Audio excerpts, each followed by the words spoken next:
working? Yes.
Alrighty.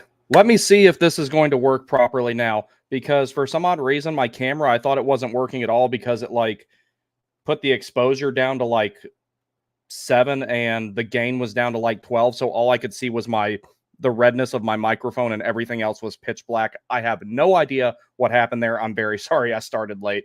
So anyway, we'll get to some comments here. It's good to see you guys. I'm going to periodically stop and just kind of glance over on X to make sure it's streaming okay over there. This is my first time streaming on X along with YouTube at the same time. But so far, so good, it looks like, and I managed to get a pretty decent presentation put together here for what we're going to talk about today. So the big things are, of course, going to be talking about the arena renaming, the renovations, the upcoming prospect showcase, and the PTO that Sam Gagner signed, particularly Sam Gagner's PTO and the rookie showcase and training camp kind of intertwine with each other. There's going to be some stuff in regards to how those things could potentially affect each other, and we'll get to that in a moment. BTS says, hello, good to see you, buddy. Troll Trades, you keep doing that stuff you're doing because it's really funny. Travis C, what's up, dude? Hey, buddy, looking forward to hockey this month. What are you excited for this showcase? Considering that at least one rookie is probably still going to make the team, and that guy, it looks like it's going to be Nadeau, but getting a look at these guys after they got a little bit of NHL action, some of them did, got a little bit of NHL action at the end of last season, or in the case of Felix Ungerstorm, he got some in the preseason. I want to see how far that a lot of these guys, particularly Felix Ungerstorm, Bradley Nadeau, Jackson Blake, and Scott Morrow, have come since we've seen them in action, because a whole summer to train and actually being signed to the team and having a lot more resources to work on and develop your game can be a really, really, really big difference maker for this team going forward. Matthew P., what's up, pal? Evening, bud. It's good to see you. All righty. So that's going to be the big things here. So we're going to start off with the rookie showcase stuff going on here. So first one right here, we already knew about all these big dates right here. The prospect showcase begins tomorrow. I've got the information of where you can watch the games at and everything. I probably won't get the chance to or anything like that. The first day of training camp is on the 18th. I plan on trying to do a little bit of a training recap every day. Or excuse me, a training camp recap every day, if not every other day. I'm going to shoot for something like that. The preseason opener is, of course, on the 24th, and then opening night against the Tampa Bay Lightning in a back-to-back home-and-home set. That's going to be pretty interesting considering the whole Jake Gensel saga. So we'll see what happens with that. All right, so first things first here. The Hurricanes signed Sam Gagner to a PTO. This is a player I know a decent amount about, but I don't know everything. But what I can tell you, you don't play 1,043 games and have more than 500 points in the National Hockey League if you're not doing something right. And considering that there will be at least one rookie on this team, bringing in some more veteran leadership around however many of them there are, whether it's one, whether it's two, which I think two is about the max you're going to see, that's really going to make a difference, having that veteran leadership around to help develop these guys. Now, here's the other thing with Sam Gagner. Jesper Fast was, of course, on the right wing, right shot guy on the right wing. Sam Gagner is a center, but Sam Gagner can also probably play the wing. We saw Derek Stepan do that near the end of his career. He was playing with Paul Stastny. So effectively, he could, at this point in his career, switch to playing wing. Maybe he's that guy that fills in that spot with Jordan Staal and Jordan Martinook, which would open up Jack Roslovic to play with Jack Drury and William Carrier. That's what I imagine will happen. But 529 points in 1,043 career games, I don't think that Sam Gagner is someone who can make the team worse.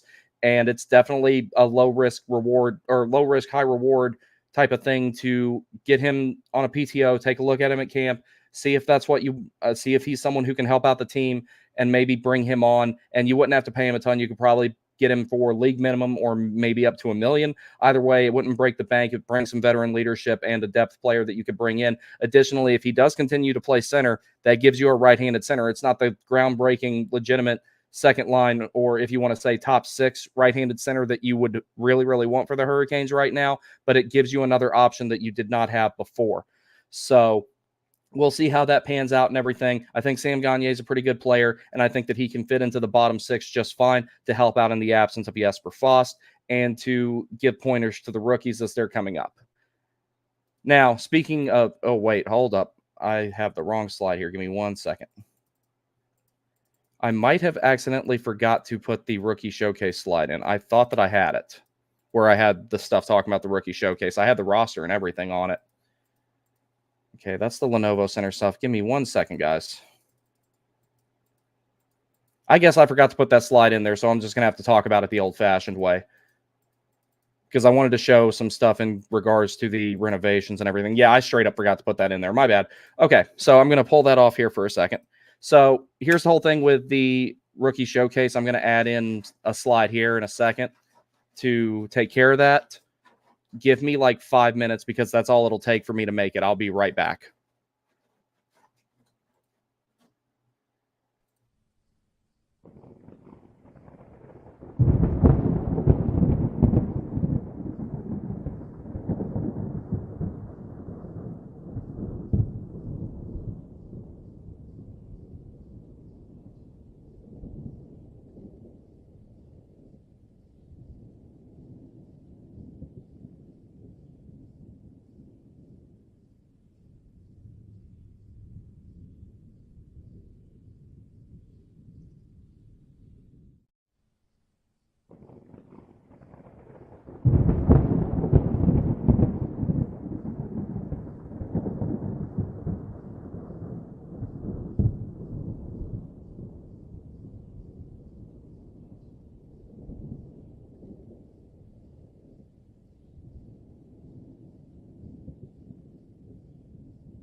All right, there we go. Got what I needed. So this was the one thing I left out that was in regards to the rookie showcase, and it's pretty important because it's the roster to, the rookie showcase. So my bad on that, everybody. All right, so everyone that you would expect to be there will be there. I'm not going to talk about every single player, but I'm going to talk about the big names a little bit.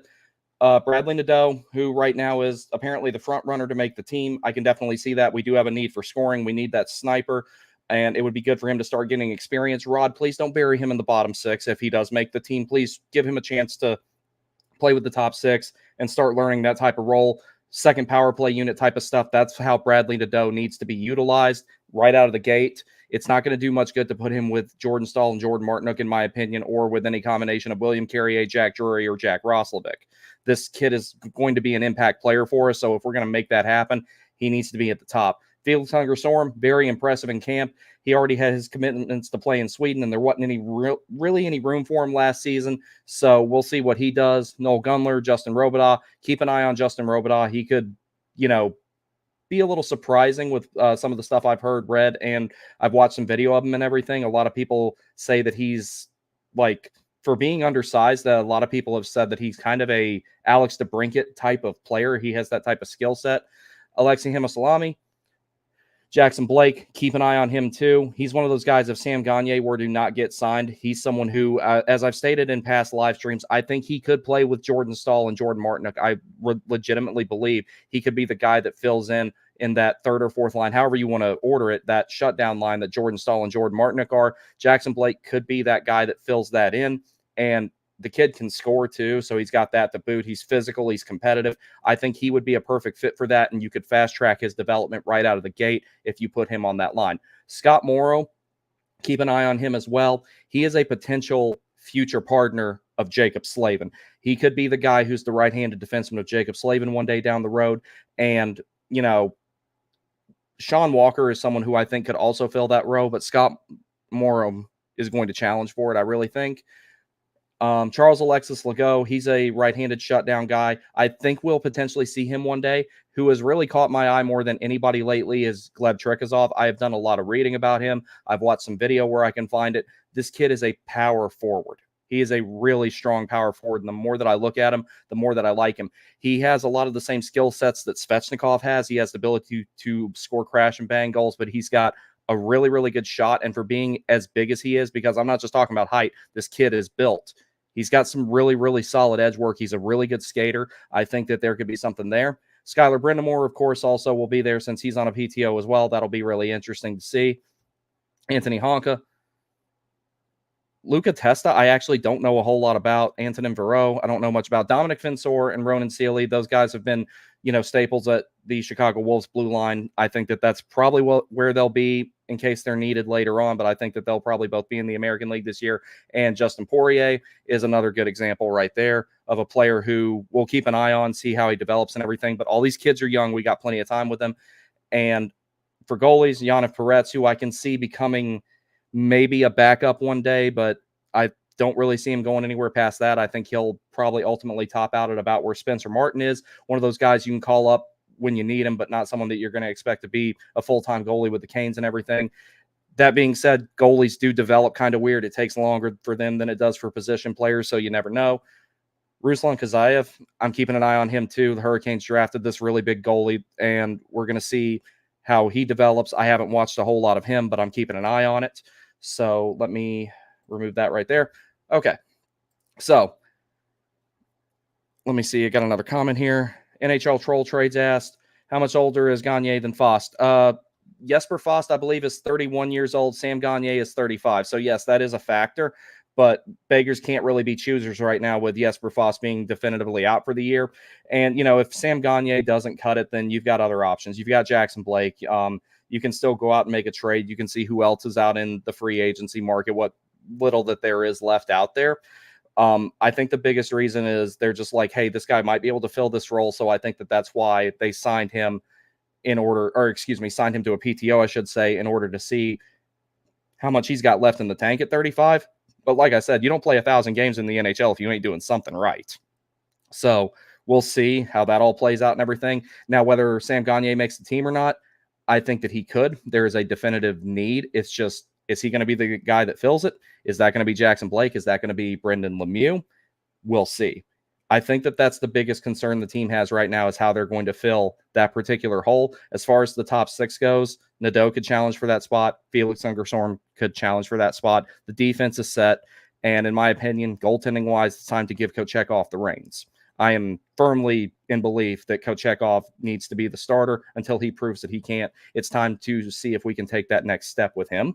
So let me go back here and get back to the previous slides I wanted to go to. But yeah, I forgot to throw the roster in there because there's a bunch of stuff in here, as you guys probably saw when I was rifling through them there. Alrighty, so Sam Gagner PTO page. All right, let me pull this back up here for a second. So here on the right side of the screen, you'll see where they're talking. This was all written by Walt Ruff. He does an excellent job, as always. So he says, who are we keeping an eye on with the departures of forwards Jake Gensel, Evgeny Kuznetsov, Stefan Nason, and Teuvo Teravainen this summer? The window of opportunity is open for some of the young bucks up front. And that's basically what I was just talking about before. You have needs that need to be filled. You need to add some offense. Bradley Nadeau could potentially give you that. You need to fill that Jesper Fast role. Jackson Blake could potentially be that guy if you don't opt for someone more experienced like Sam Gagner or Brendan Lemieux. Or who do you put with Jack Drury and William Carrier if you don't want Jack Roslovic to be with them and you want him to fill Jesper Fast's role? So those are all questions that are going to be answered, or at least we might get an idea of what the answer is going to be over the course of the next few weeks. Walt Ruff also says a lot of eyes gravitate towards Nadeau, who signed after this college season ended and made his NHL debut in the team's regular season finale. Jackson Blake, who was a Hobey Baker finalist in April and also debuted in Columbus, and Felix Ungersorm, who dazzled at the 2023 training camp. Now, the other thing to keep in mind in regards to Jackson Blake, he was he was a Hobey Baker finalist and he lost to Macklin Celebrini. This kid is no scrub. That's why I think that there's a legitimate chance with Jesper Fast being out that may have opened the door for him to make the team. We'll see. I really like the kid. Everything I saw of him playing in NCAA, I saw a really good hybrid of skill and effort with this kid, and I think that he can only get better. If he learns the defensive ropes from Jordan Stahl and Jordan Martinook, that natural scoring touch, I think, will turn him into an even better player, along with that getting taught those things by those veteran guys. So we'll see.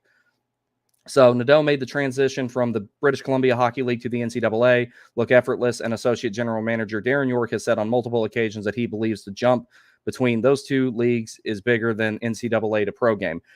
I actually like that assessment of it. I think that that's really good because jumping from a league like the BCHL to the NCAA is a pretty big jump, but an NCAA to NHL jump, especially when you're as far up the prospect chart, like the overall prospect chart of the league as Bradley Nadeau is, and being a first-round pick and all, I absolutely think that if anybody is going to make the jump and also fills a need, it's Bradley Nadeau. There's some questions about if you want Jackson Blake in the roster full-time over Brendan Lemieux or Sam Gagner. Bradley Nadeau fills a need, so we'll see.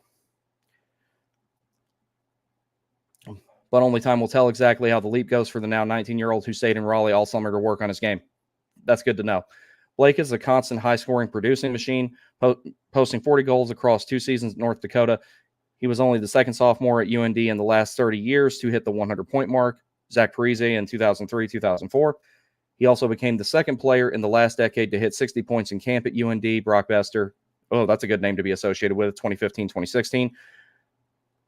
Both Besser and Parise have enjoyed a wealth of success in the NHL, and many are eager to see what Blake produces as he begins his pro career in the fall. As for Ungersorm, he's been playing against grown men in Sweden for the past 2 years. One of the final cuts at camp last year, he impressed Rod Brindamore mightily and will now be playing in North America for the first time this season. Whether that's in Raleigh or Chicago remains to be seen. Now, regarding the Prospect Showcase, here we have the schedule. Participating in the 2024 Prospect Showcase presented by Invisalign, the Prospects will play 3 games in 4 days, Friday and Monday, going head-to-head with the rising talent from the Florida Panthers, the Nashville Predators, and the Tampa Bay Lightning. And this time it's going to be played at the Ford Center, which is the practice facility for the Nashville Predators. I never got to go to it, but one day when I go to Nashville, I'm going to try and hit a pickup game there.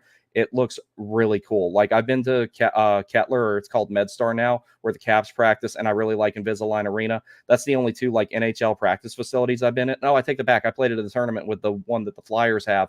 All 3 of them were really cool, but I have to say Invisalign Arena was much better than I anticipated it was going to be when they built it. I thought it was going to be a on par facility, but it's actually a really good facility. But Ford looks really cool. All right, so the games, the first one is on Friday, which is tomorrow, versus Tampa Bay at 6 p.m., Saturday versus Florida at 3 p.m., and Monday, September 16th versus Nashville. Can we watch the games? Yes, and they will be streamed on the front page of Hurricanes.com approximately 10 to 15 minutes before puck drop. So I'm going to try and catch some of that action, take some notes on the prospects. It'll be really good things to talk about. We have a lot of young rising talent. There's 6 names on this list that I would say will see a definitive look in the NHL. I mean, they will play regular season games and have eyes on them to see what you're going to get out of them. I expect Bradley Nadeau, Jackson Blake, Felix Ungerstorm, Scott Morrow in particular out of this roster to be mainstays. And the more I look at Gleb Trikazov, the more I'm like, okay, this kid's got a shot. He needs some time. He needs to develop, but he's got a really, really good shot at being a mainstay in this lineup as well, adding some size. And with the heavy forechecking game that the Hurricanes use, they can use big, physical, high energy, high effort players. And I think that Trikazov will be a fit for that ultimately. So with that being said, let me move this off here for a second. All right, so one of the other things that I've talked about before, but I feel like that this is going to be the best opportunity to talk about it right here as I go through talking about the arena renovations. A lot of people have been really, really upset about the team getting worse in the offseason. Hockey is not just a sport, it's also a business. And we saw for 9 years how bad it was when your team's not winning and not making the playoffs, and how people lose interest, especially when it's poorly marketed. And if I go the rest of my life with never hearing or seeing the word Redvolution again, I will die happy, because that was just cringe and stupid, and I just couldn't stand it. So that was why I was so glad they switched to Take Warning. I'm like, oh, that's cool. Henceforth, the name of this channel. However, a lot of people were upset with the new roster construction, and they think that losing Pesce, Shea is the end of the world. If I was mad about losing anybody, I was mad about losing Nason. I felt like that we could have done that, but I heard some things about, or I read some things about, I should say, I don't know how true they are, that he wanted to go back to New Jersey because he still had a house there. I don't know if that's really the case or whatever his motivation was, but out of everyone we lost, Steph Nason was the one guy I really felt like we should have tried to keep. If I could have kept anybody that we lost, it would have been Nason. And I say that as a very big fan of Brett Pesce and Brady Shea. I like Teuvo Teravainen, but everyone thought that we just totally lost our ass in free agency, and we didn't. Shane Gostisbehere coming back, I didn't even know he was on our radar. That was great. Sean Walker is going to surprise people. People are sleeping on him, and we have a good pipeline for the rookies to jump in and start getting exposure to the NHL at a, not to where you're undercooking them in the minors, but you're not overcooking them in the show either. So part of the reason why this is happening the way it is now, it's more than just the roster construction thing.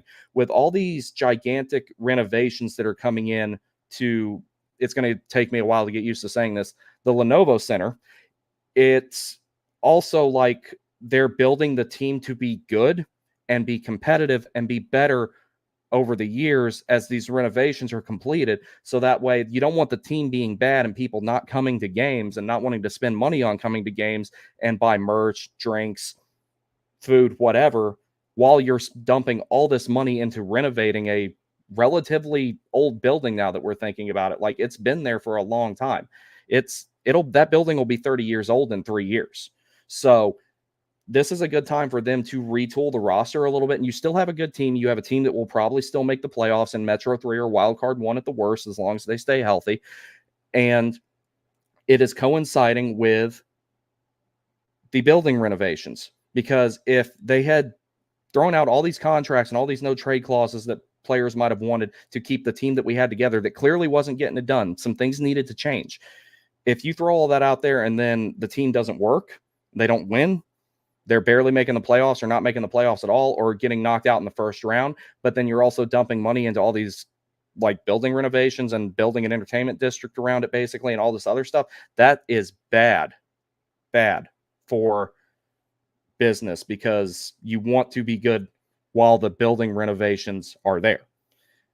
This team will be fine. At the worst, you're looking at a late first round exit with this team if it stays healthy. We made the right decisions with what we did. I know people are emotionally attached to players. I particularly hated to see Brett Pesce go. Brett Pesce is one of my favorite players of all time. I'm a big Steph Nason fan because I love the grit and determination the guy played with, because as you may know, my favorite wingers are Justin Williams and Tuomo Ruutu. So I really like Steph Nason. So let's get to some of the comments here real quick, and then we'll go further into the building renovations and everything. Troll Trade says, what was your favorite Kane signing this offseason? Gostisbehere. By far, my favorite one was Gostisbehere. That was a smart signing. The reason being is, one, you didn't even have to worry about, oh, is this guy going to fit? You already knew that because he played 23 regular season games with the Canes after the trade deadline, and I thought he was really, really good in the playoffs. So I was really, really happy that they brought him in. I would have to say my second favorite one was Sean Walker. Sean Walker is not going to defend as well, and when I do the defensive deep dive, which I should have done right before the season starts. It's got a bunch of bar graphs and stats in it. It's going to take me forever to get it done. Sean Walker, where he makes up for not defending as well as someone like Brett Pesce, is what he does with possession. He's really good at zone exits. He's a great puck distributor. He makes safe passes, but he can also make the really long, risky ones to try and catch somebody on a breakaway and get him on a breakaway at the other end of the ice. He pinches very smartly. He's a good skater. He's really good at that along the blue line. And when he does get burned, he hustles to get back. So where he makes up for what Brett Pesce could do defensively in terms of denying zone entry, he'll do that with offense. He'll do that with possession. So I'm really happy with the Gostisbehere signing. And Gostisbehere is not nearly as bad defensively as a lot of people say he is. He's a high-risk, high-reward guy. Yeah, he tapered off for a while. He went to Arizona, revitalized his career, came to Carolina.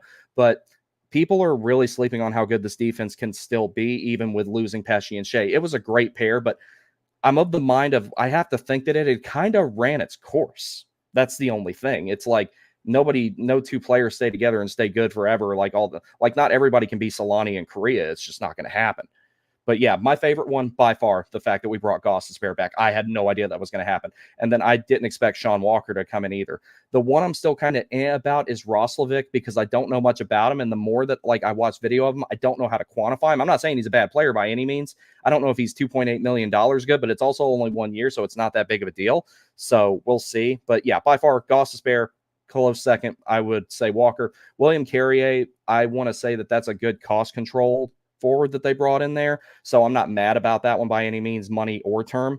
It will be little impacts that he makes over the course of the next 6 years. So he's basically a hurricane for the rest of his career, probably. Travis C says, we just as fans got to have realistic expectations. Like you said, at the end of the season, we'll just go to retool. And when we get the young guys going, we will be all right. Yeah, absolutely. That's what this is. This is going to be a lot like the 2018-2019 season. And I can safely say out of all the seasons that I've experienced as a fan, with excluding, the obvious ones, the Cup year, 2009 conference finals run, and 2002.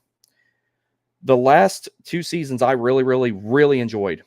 The 2018-2019 season. Now, part of that was because I lived by DC and I was going around to all my Caps fans and rubbing it in their face that they lost to a team that they were just going to walk in and sweep in 4 games, and that didn't happen. So I think that was probably the season you're going to find that's going to be the most comparable to what we got coming up. It's not going to be, they're still going to have to scrap to make the playoffs, but I don't think it's going to be coming down to game 81 where they have to win, and Washington had to beat Montreal to ensure that Carolina got a playoff spot, and they ultimately ended in wild card 1 after they won the next game against Philadelphia, which was the final game of the regular season. I think you'll see something kind of like that, except they're not going to have to scrap that hard to make the playoffs, but it'll be sort of like that. But the team we have now is better than the one that went to the conference finals in 2018-2019, because that team was a bunch of call-ups and rookies, and Sebastian Aho was only on his 3rd year. Andrei Svechnikov was a rookie. Warren Fogle was a rookie. So this will be a lot like that. So this is just one of those times, enjoy the ride. And then my other favorite season of this era was 22-23. Of course, like that cool sweater over there, among many other reasons. You had the Stadium Series game. You had all this cool stuff that happened this year, and it felt like, to me, that was the year that I really felt like, okay, this is it. Carolina will win the Cup this year. That was the one year I really felt it, and I've never said that again in my life. I remember it was the first game I had made it to in a couple of years. I was down at the glass watching the warm-up, and Frederick Anderson came out, Derek Stepan came out, and then I think Burns came out after him. And I kind of had this feeling, this is opening night that year, mind you. I'm like, okay, this team is different. It's going places. And I said it that night. And when I was at the game where they beat the Devils in game 5 in the playoffs and advanced to the conference finals, I'm like, okay, they've got it this time. That was the only season that I have ever definitively said this team will win the Cup when it's over. I was keeping it to myself for the most part. I didn't say that to many people. And then we all know what happened in the conference finals. But let's see what else we got here. Travis C. also says, I know this is kind of unrelated, but does Burns stay on the first pairing this season? I know he's getting older. Does he take a step back? Does someone move up? That is a good question. So Rod does not like to change up the defense. If we're going to see a change up with it, I think it'll be either one right at the beginning of the season, or two, it'll get to the point where he has to change it up. Now, Burns is an animal. He does not typically get hurt, and I'm not wanting him to by any means. I love Burnsy, but we also have to consider the wheels come off at everybody eventually, even the alpha male of our species who is legitimately an animal. Like the dude's a freak of nature. He plays hockey better at 39 than most people can do anything in their entire life. So we'll see. I imagine if it's going to get broken up, it'll be at a point of desperation where they have to try something different with the defense, or it will be because of an injury and they have to shuffle things up, as we saw when Pesci would come out and D'Angelo would have to go in, or when Chatfield was out and D'Angelo had to go in, type of thing. Maybe you see it changed up. I would wager to say no. Rod really likes that pair with Slavin and Burns.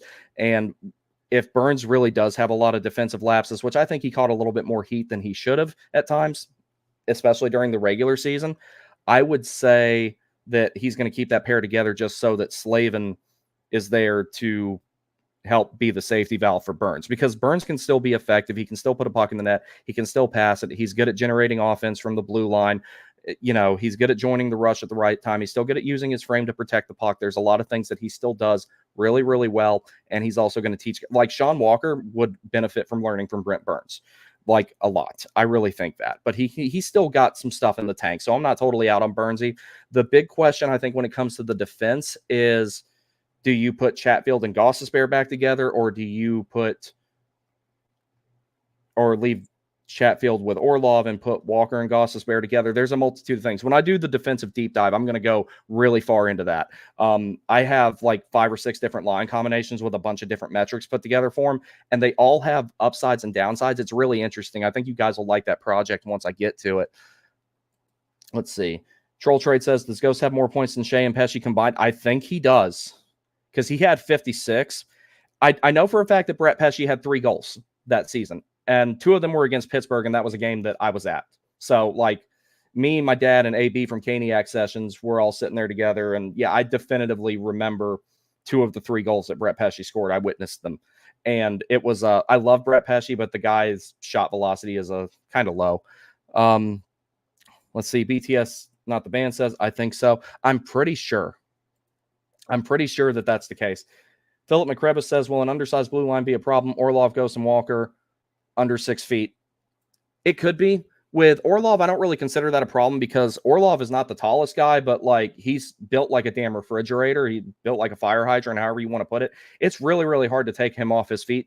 Where he doesn't have height, he makes up for it just being like as gigantic and barrel chested and stocky as he is. And he's excellent at laying the physicality and using a low center of gravity with all that muscle and all that strength that he has to be able to be physical and hit people. He loves to throw the hip check, and sometimes it's really a thing of beauty. We saw the one that he did to Matt Duchene, the one that he did to I'm trying to remember who it was on opening night last year with the Senators. It was Matthew Joseph, I think it was. He laid him out something fierce. It was amazing. I'm glad that Matthew Joseph didn't land on his neck or anything, because he got some damn air when Orlov hit him. So it could be. I don't think so, but that's also where you go back to the idea of, do you mix the pairs up, or do you leave Chatfield and Ghost together? Or do you put Chatfield and Ghost back together, or do you leave Chatfield with Orlov, or do you really, really shuffle things up and say put Burns with Ghost and put Walker with Slavin, for example? I know that friend of the channel, I can't remember her name right off the top of my head. I think it's Katie. She's the one that's a really big fan of the Colorado Avalanche and the Carolina Hurricanes. She loves Sean Walker. She's a very, very big advocate of putting Sean Walker with Jacob Slavin, and I definitely do see her argument for it. It's just, once I have all that data put together and put it out, it'll make a whole lot more sense as to why I think the pairing should be a certain way.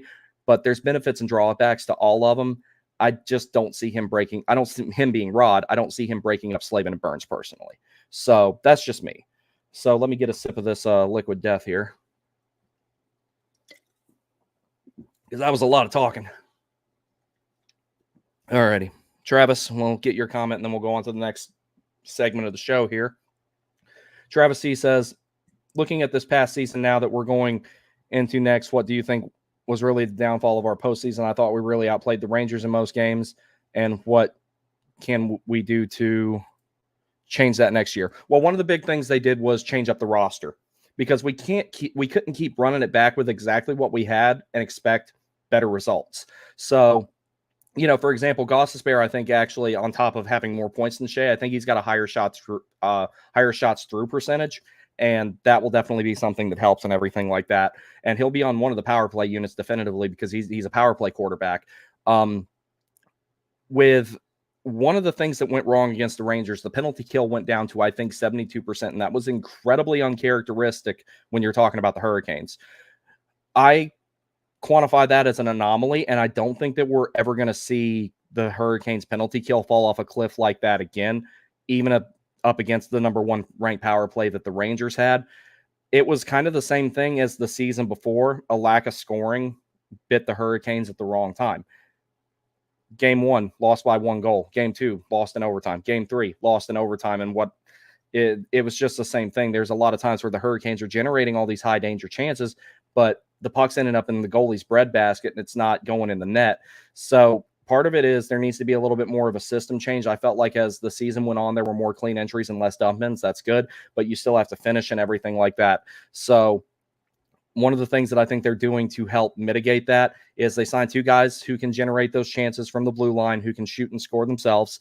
And we'll see how all that works out with the forwards. I think one of the biggest things that would help, I think it's time to give Kochetkov the reins in net, because you need to see what you've got with him sooner rather than later. And this is the good season to do that.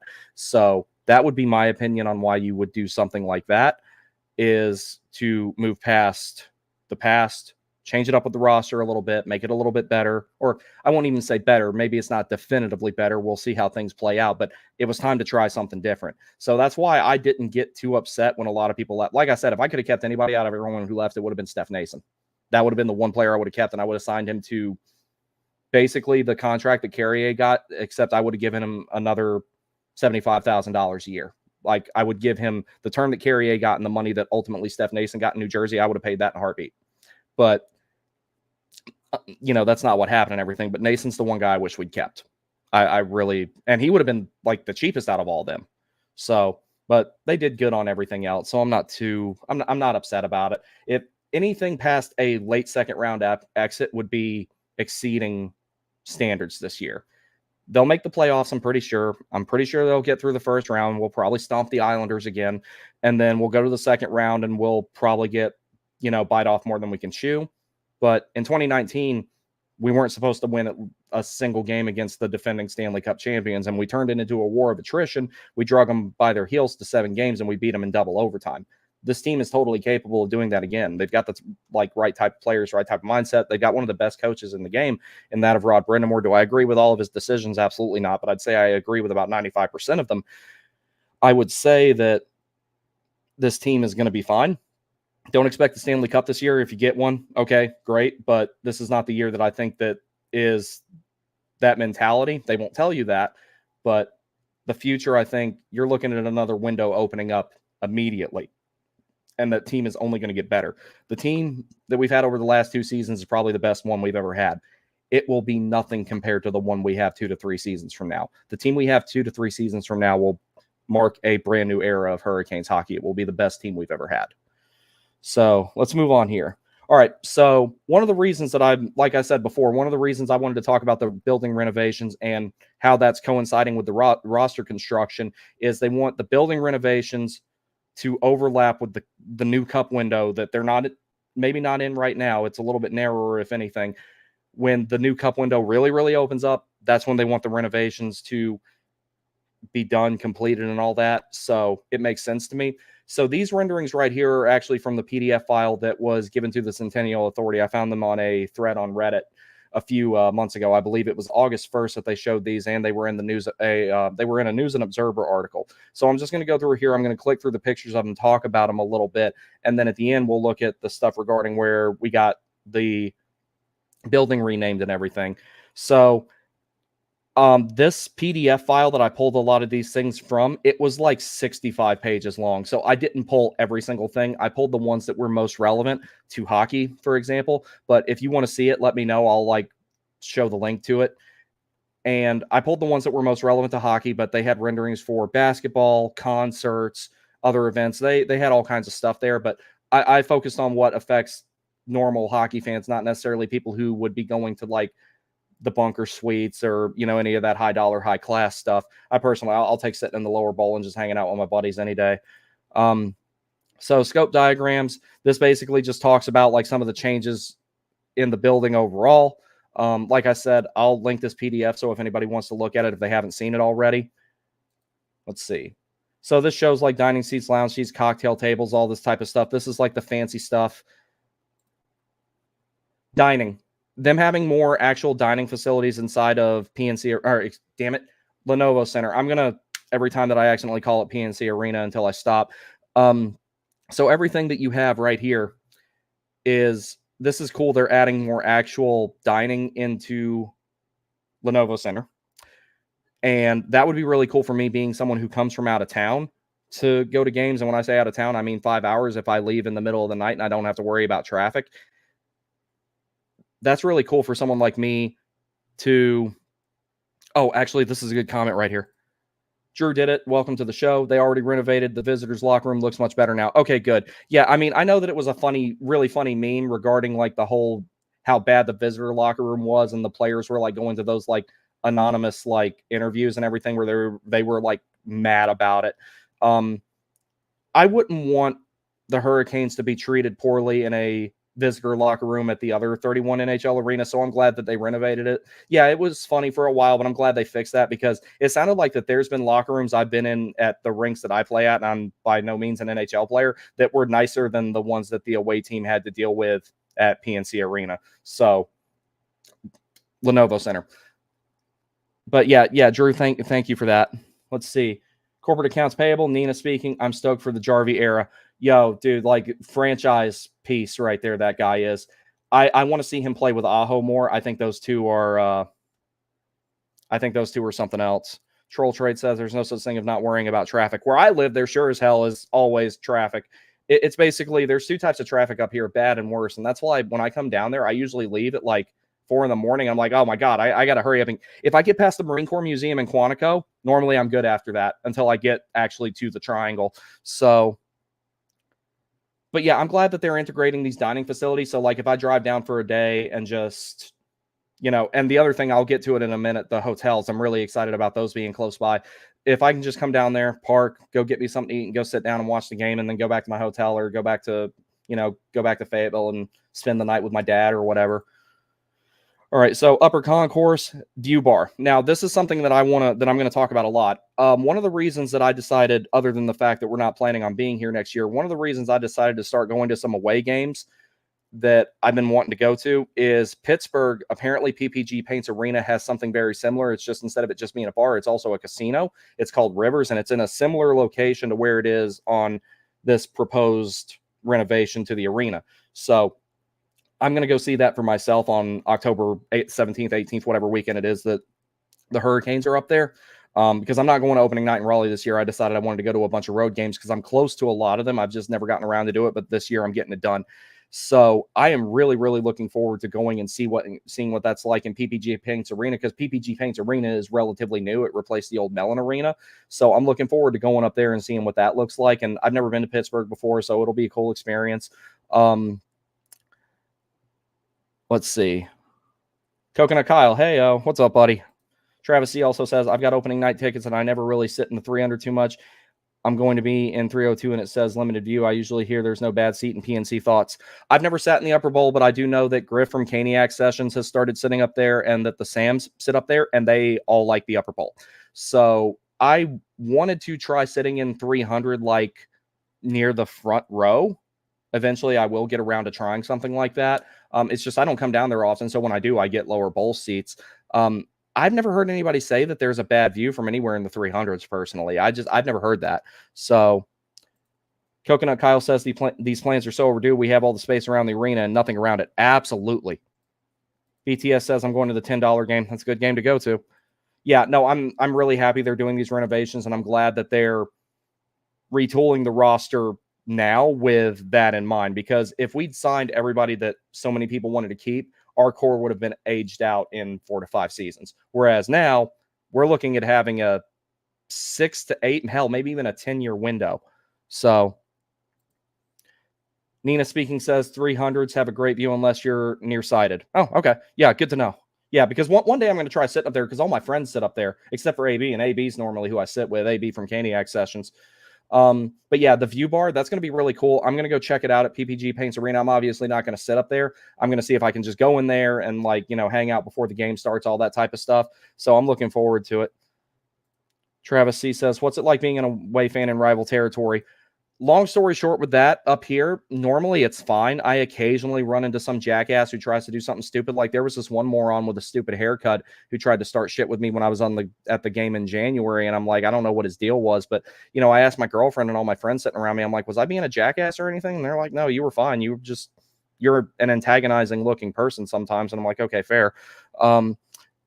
2019, though, we did not get along at all. But I also remember telling somebody that they were a piece of shit because I could clearly see where they scraped the Washington Capitals sticker off their car. And I'm like, yo, they just won you a cup less than 365 days ago. And you can't even show them some grace because they lost one goddamn playoff series to a team that won against them the only way they were going to win. And that was dragging it to multiple overtimes and 7 games. So we'll see. But yeah, it ain't bad. I've never had a truly bad experience at Capital One. I've had a couple of people kind of shoot their mouths off at me, and one dude said he was going to follow me out to the parking garage and slash my tires, but he fell down the escalator after that, and I looked down to make sure that he was still moving around, that he was okay, and then I went to my truck. Nina speaking says, my rents are in 121 and I'm usually in 203 with my girl. Okay, that's cool. Yeah. AB and I sit in 115, I want to say it is. I can't remember. It's because I go in that building maybe 5-6 times a season. And this season it's going to be even less. Now, if we get moved to where we want to get moved to, I will be there a lot more. Travis C says, the only time I had a problem was the Stadium Series. Some Cat fan wouldn't move down the bleachers until I got loud with him. He was probably drunk. I mean, by the second period, they were all drunk. They were kind of upset with what was going on. Alrighty, so we have here added toilet fixtures, sensory, nursery, family rooms. I think that that's a really good addition because, people need to bring their kids to the games and everything like that. You don't always want to leave them with a babysitter. And with the way shit is in this day and age, I don't blame anybody for not wanting to leave their kids with what is tantamount to a stranger. I don't blame them for that at all. All right, marketplace locations. Let me zoom in on this a little bit here. All right, so effective grab and go, 2 styles shown. So I have seen that before at Capital One Arena, the grab and go type of thing. That's what it looks like. I never really went in there. I kind of just get there and go to my seat. Efficient sales, self-checkout, more revenue. Okay, that's really cool because that's also convenience as well. Open up space in the concourse, improve visibility, enticement, staff for customer service, renovated belly up concessions, view bar, Northeast Quad, which we've already talked about that a little bit, the proposed marketplaces. So I guess they're going to add in some more merch stores and everything like that, because one of the things that bothers me about PNC Arena is how they have the 3 separate team stores. That's one thing I'm hoping for with Lenovo Center. One of the things I'm hoping for with the way that they're going to renovate I was hoping that they would just put all the merch in one store and make it really, really big, because it doesn't matter which one you go into, whether you go into one of the 2 small ones or the one by the main entrance that's kind of big. There's not enough room to cuss at a cat in there, dude. It's so small. I was hoping they would just make one big store and maybe expand it outward towards the parking lot, and then people could walk in there and then go in there and buy something. If you purchase something, you get to go, into a different line to get into the arena faster or something. I don't know. There were a multitude of options there. Grab and go market plan, a little bit more about that. All right, so this marketplace right here, I'll get to some of the comments here first. Nina speaking says, Seton Ball Arena was extremely welcoming. Oh, Ball Arena where the Avalanche play. Okay, it took me a second to figure that out. I'm sorry. I still want to call it Pepsi Center, even though I can't remember if that was a different facility or not. It's hard to not change things. It was my son's first NHL game, and they provided him with earmuffs and a certificate. He was one. He has now been to several games and the Stadium Series. Oh, that was cool. Yeah, that's awesome. Travis C says, are we going to get priced out with all these renovations? I usually sit lower bowl 4 times a year, and I see prices skyrocketing. I will probably, that's part of the reason I'm going to more road games this year and why I'm going to be going to road games more in the future and ultimately just go to less games and make trips out of a lot of things. The ticket prices are going to go up because of this. It absolutely is. And plus there's going to be less seats ultimately, putting a corner bar in there and everything like that. Not enough likes on the streams while watching. Smash those thumbs up, people. So, actually, it says 65 because I'm streaming on X and YouTube both. So, like, I appreciate you guys hitting the like button to help it get in the algorithm and everything. But it looks like I'm getting a lot of stuff like going on X. Like, I've had a few hundred live viewers at times before, but that was during the playoffs. So, they are Drew did it said they are apparently changing the I to Carolina Pro Shop since there was confusion online. I kind of like that because then you don't have to then the domain name and the online store and the actual physical store all match. I think that that's a good idea. And then you could also maybe carry some Panther stuff in there, some Hornet stuff in there, some college teams, some state stuff, some UNC stuff. Yeah, I like that idea. I think that's going to be fine. Coconut Kyle says we were still at the lower end of the league as far as prices go for now. Yeah. If they stay 17th or lower for ticket prices, I'm fine with that. That's part of why I'm doing more road games is I'm specifically looking for places that I can drive to. Like, for example, I'm going to Pittsburgh, I'm going to Philadelphia. I might go to New Jersey and we're flying to Fort Lauderdale for the game the day after New Year's.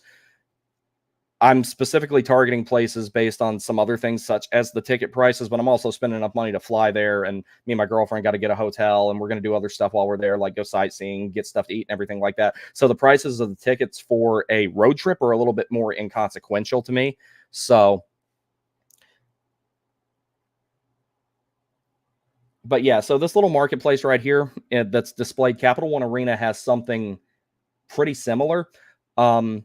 Where you can just walk in there and you can it's kind of like those, like you go in an airport and you got those little shops where you can grab a bag of chips and a drink or something like that. And then you go over and you pay for it.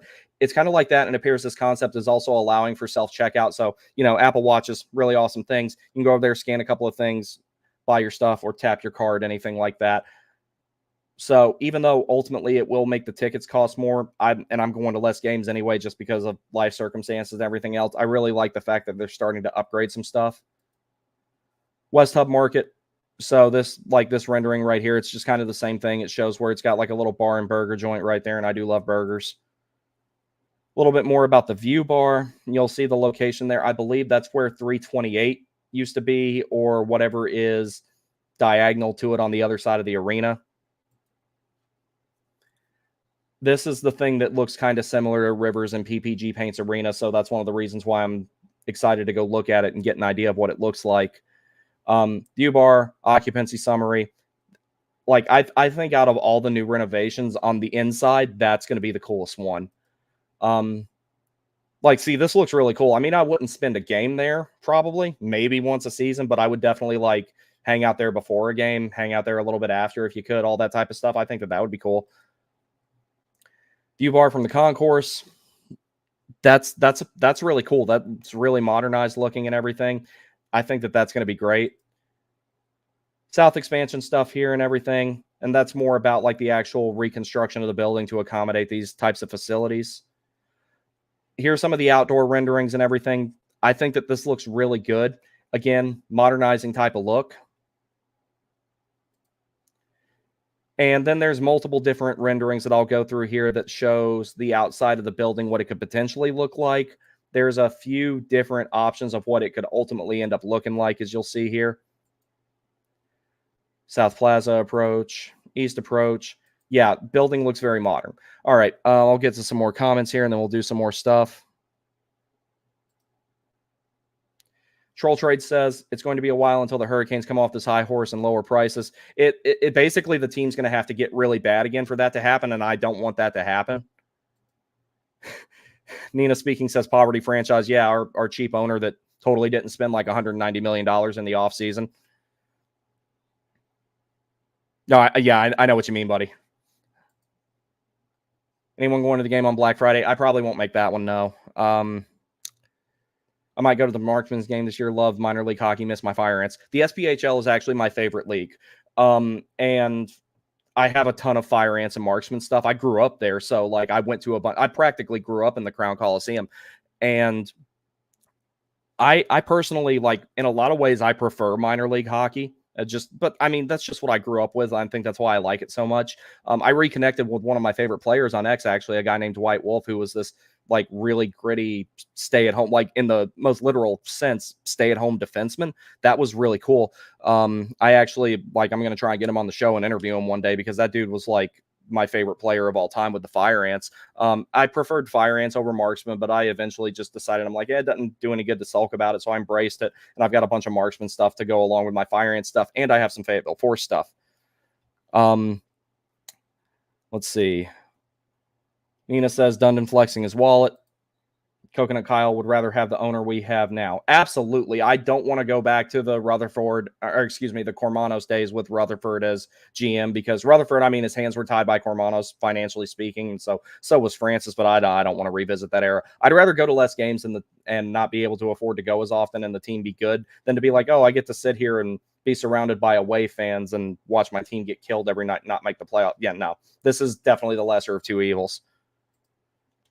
I grew up in Peoria Civic Center. Go Rivermen. Oh, yeah, dude, I want to go to a game there eventually. Eventually, I want to hit every SPHL arena. I really do, because I've been to the PD Cyclones when they played in Florence, South Carolina. I've been there.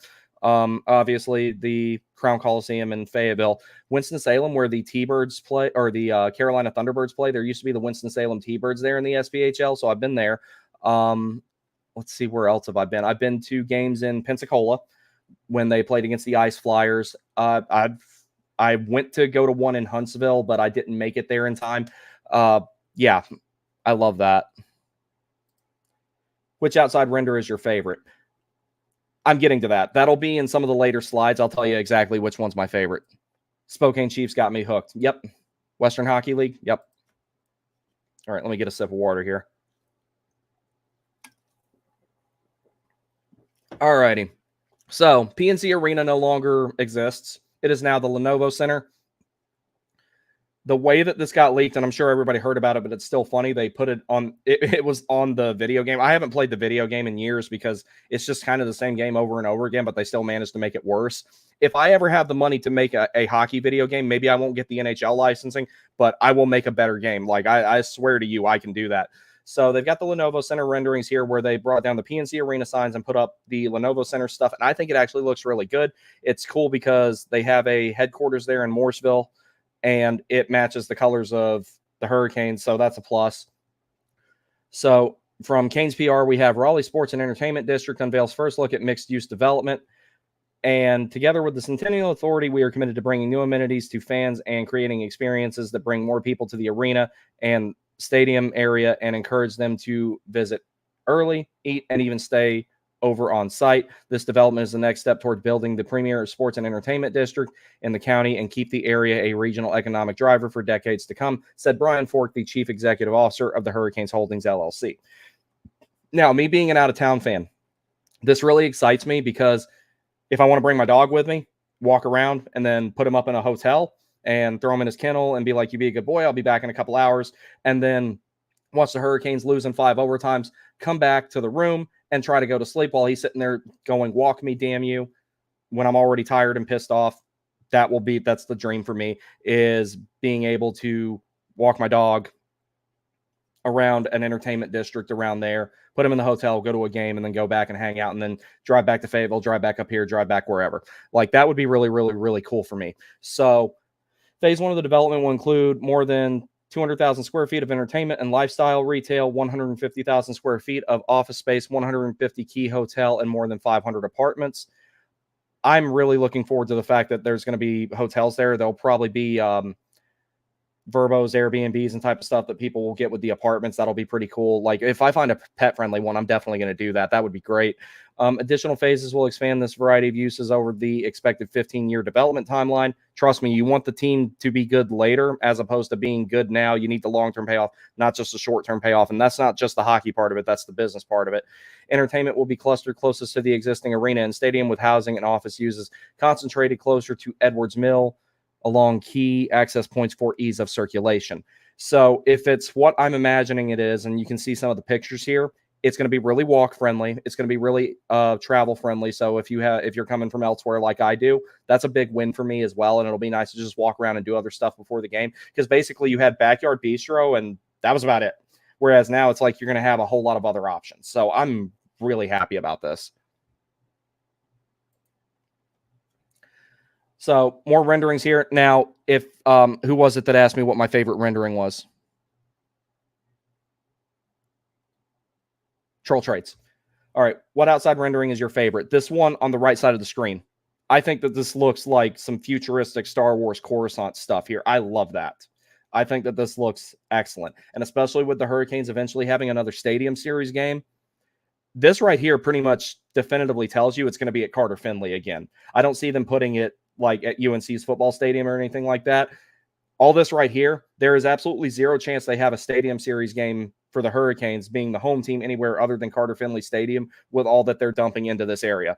So the first phase, which is slated to kick off in December 2025, will include an expanded plaza to complement the upcoming arena renovation and will feature a 600-foot.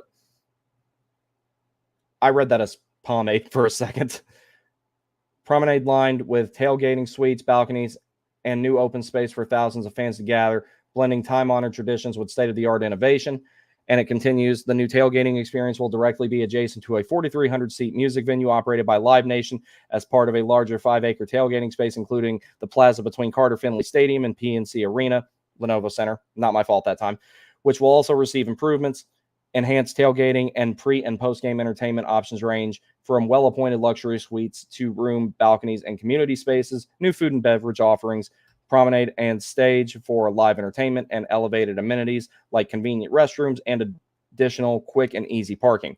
Construction of the first phase also includes 2 parking garages that line either side of the tailgating experience, which is projected to be completed in time for the 2027 Wolfpack football season. So they get the benefit from it too, as does state basketball. The Lenovo deal is 10 years, $60 million. Paniac, if you're watching this, what you said about fitting that under the cap was really funny. I actually chuckled at that. Good job. And I looked at that slide earlier, and that is the end of the slides. Let's go through some more of the comments here. We'll talk about some more stuff, and then we'll call it a night because I actually have to go to work tomorrow. I took the last 2 days off so that the Braves could not win 2 games against a AAA team with CJ Abrams and Dylan Cruz.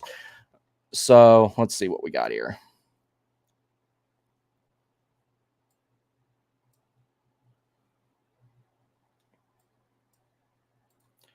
Travis C says, "Do you think some of the casual fans will fall off this season due to the offseason?" Yeah, I think they will, and fuck them. Let them go.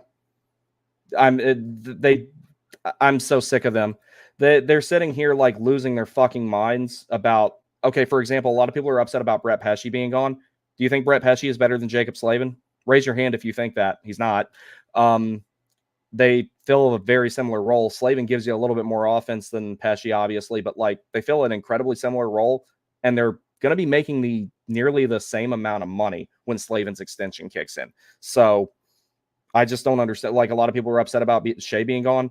Gostisbehere is a better player in a lot of ways. Like is Shea the better all-around player and the better defender and more physical? Yes, but Gostisbehere has a pretty coveted skill set in being the type of offensive defenseman he is that still has a well above replacement defensive game. So like I'm ready for the casuals to fall off too, because that's what a lot of them are. They just show up, they bitch about something, and then they leave. They go watch something else. And, you know, me being someone who's also an avid baseball fan, it's like I've dealt with the same thing with the Braves. I mean, do I sit down and watch 162 baseball games in a year? Absolutely not. But, like, I didn't, like, just totally give up on my team. And the Braves were bad for a while, and they've held in this year, even though, they filled up a hospital ship with all the injuries. Nina says, got to get a new laptop to stream the games. Yeah, and I need to get a laptop for when I travel so I can still do like pregame shows, because this season I'm planning on doing pregame and postgame shows as often as possible. It won't be for every single game. What I'm planning on doing for that, I will do it for like the local broadcasts, the ones that are on Bally. If the game starts at 7 and, of course, the Bally pregame starts at 6:30, I'll probably have mine from 6 to 6:30. When they do the national broadcasts, I'm going to do an hour and I'm going to overlap with them so I can at least offer an alternative to listening to the stupid shit that Eddie Olczyk and guys like that have to say at the beginning of a game. I am more impartial than some of those guys. And I legitimately believe that, even though I'm definitively a fan of a particular team, Eddie Olczyk can't say anything good about the Hurricanes if it brought him $1 million more.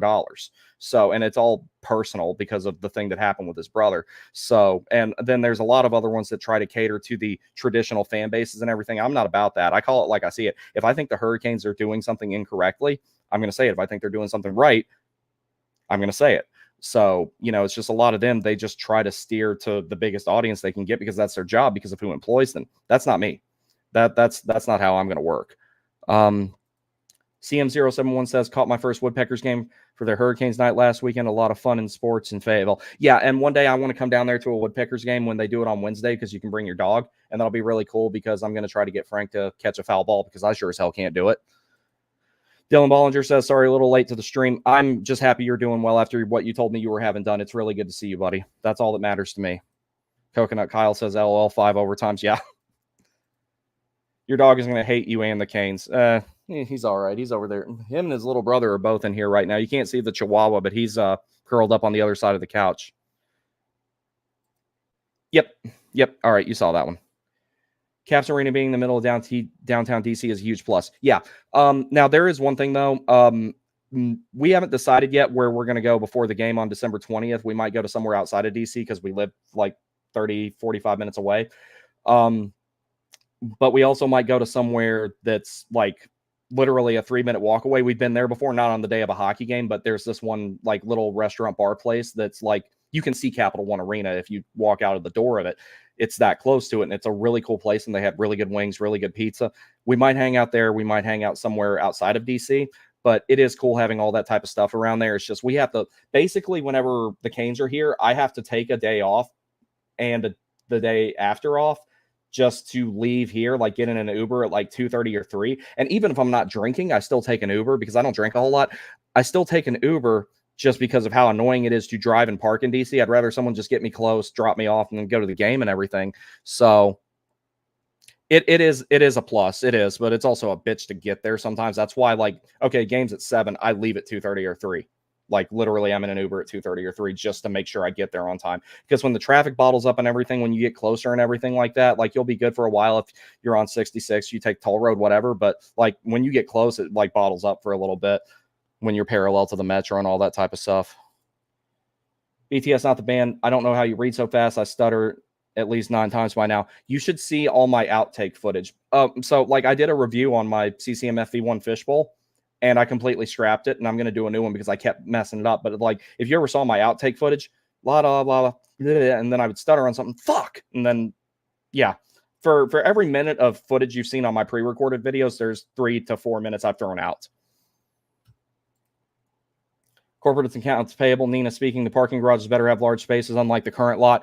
That would be nice. And then also, I remember there was one other guy that was on there, and I actually commented on something he said that was bitching about, they were taking such a great tailgating experience away from NC State football. Well, the thing about it is, college football season is what, 10 games? You get 5 of them at home, if I remember correctly. You're going to generate more revenue from 41 games with the Hurricanes. That's just the way it is.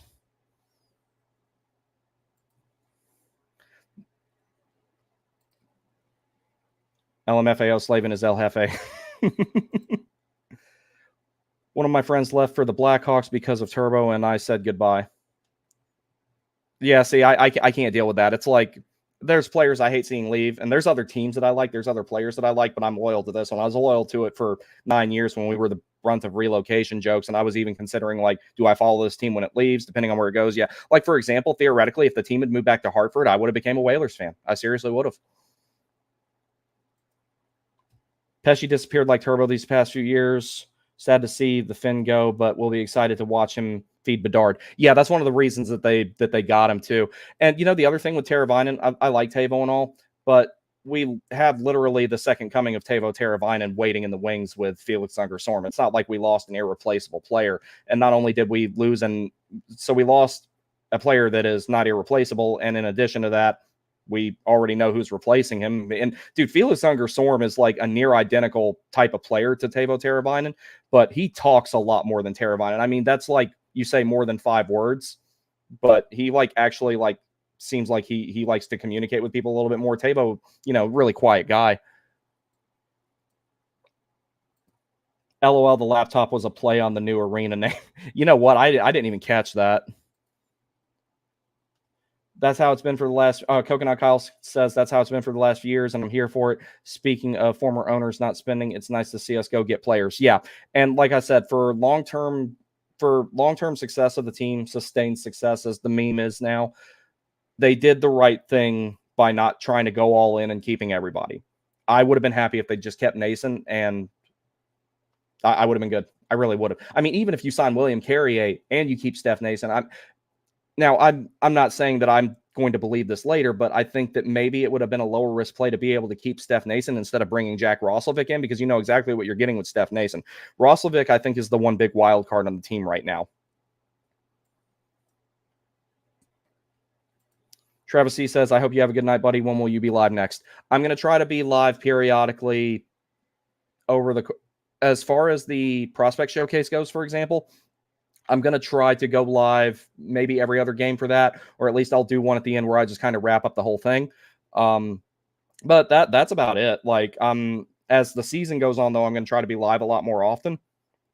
And I've come up with a template for pre and post game shows. I got to tweak it a little bit, figure exactly how much I want to throw in there as far as like, advanced stats. Do I want to throw a bunch of HDCF and XGA type of stuff on there, or do I just want to keep it simple? I feel like if I keep it too simple, then I'm literally copying what's already on TV, and I don't want to do that. So Dylan Bollinger says, I'm all good. I appreciate it.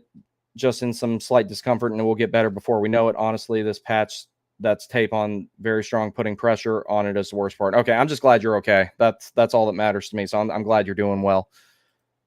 BTS Not the Band says, I'm going to get off. Have a good day tomorrow. You too, buddy. Troll Trade says, yeah, I'm going to get off here too. Y'all have a good day. Good night, folks. Thank you all very much. I appreciate you joining me and talking about the arena renovations. So the slides, I will post them probably tomorrow. I will post them on X so you can go take a second look at them and everything. Maybe not for this stream, but for a lot of the other ones, like the post-game ones and everything like that. I think that I'll do that in the future and everything. So everyone, thank you for joining me. I had a whole lot of fun. Thank you so much. Y'all take care. I will see you next time.